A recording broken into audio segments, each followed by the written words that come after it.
Hello, Steve White, Tripway89 for SteveArts89. Well, you may have heard the horror story of what happened to Marilyn Monroe's Happy Birthday, Mr. President dress after Kim Kardashian got her hands on it and wore it to the Met Gala.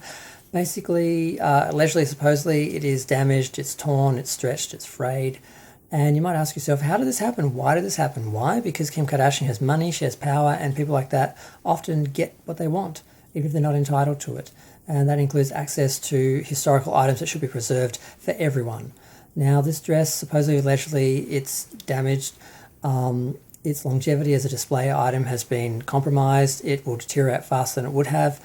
And it's no longer Marilyn Monroe's dress. It was, her JFK dress. And it was sold for almost 4.8 million, or over 4.8 million. It would have been worth about 5 million. But now that it's Kim Kardashian's Met Gala dress, who would pay 5 million for that? It wasn't last worn by Marilyn Monroe anymore. It's not her dress. So it's been destroyed, basically. And, something like that nearly happened to another item that I love, the Galileo Shuttlecraft from the original Star Trek. Now, this is a long and complicated story. I'm going to try and keep it very short. But there was part of it I never knew, which I thought I knew the whole story. Basically, the ship was built by AMT, the model company, basically in exchange for producing Star Trek models. And even that's a complicated story with a video all its own. But after it was used in the series for 3 years, it was built in the first season in 1966, it just kind of disappeared. There was another shuttle that was making the rounds at convention circuits, which had an interior built into it as well. And some people thought that was the original shuttle. And there was some confusion about that. But basically, the ship was donated to a blind school. And it was there for kids to play on, but it wasn't really safe to play on, so it didn't stay there very long.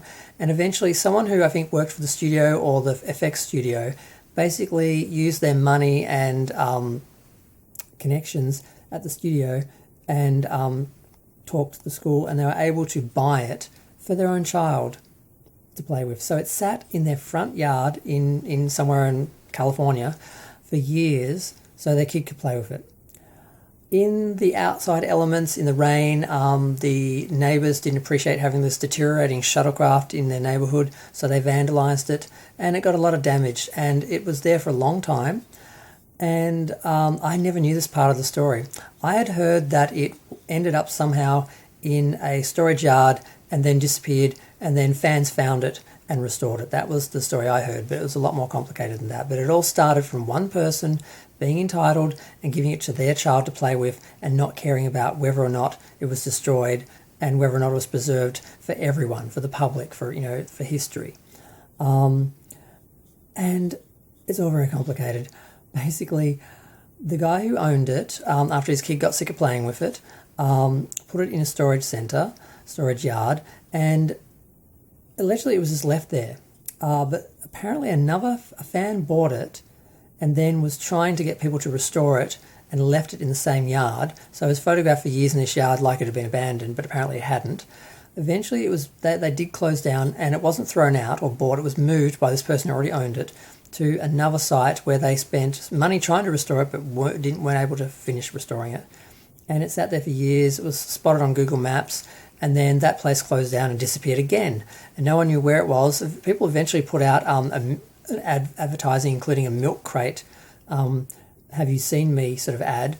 And eventually it was discovered, or the person was brought to their attention that people were looking for it. So they sold it on eBay to some collectors, and they actually had the money to restore it. Now, people had tried to restore it and spent money on it in the past, and it did actually appear at the 20th anniversary convention, pretty much restored. So it did have a restoration at that point, but then it was discarded again for 23 or 25 years or something like that. And then it fell into disrepair again, but not as bad as the first time. And then these collectors bought it, and they did actually restore it, and it actually went into a museum. It now is owned by a museum, and it was loaned out very briefly to appear in the Star Trek Continues series, the third episode, the Mirror Universe episode. And basically it's been saved. So I will be able to see it. It was saved for history, but it should never have been in the danger that it was, and never have been put at the risk that it was, basically because someone was entitled and just wanted it for their kid to play with, because basically people with money and power get what they want. They don't care about, other people and, things being preserved for history. So I just wanted to do a little video about what the Marilyn Monroe, Happy Birthday Mr. President, Marilyn Monroe dress and the Galileo shuttlecraft had in common. And that's rich, entitled people getting access to them and nearly destroying them. But I'm going to go. Feel free to share, like, comment, subscribe. Let me know what you think. I'll put a link to that video with that sort of section of the history of the shuttle, because it's very interesting and very different from the story I'd heard that had been around for years. But I'm going to go. Thanks. Bye.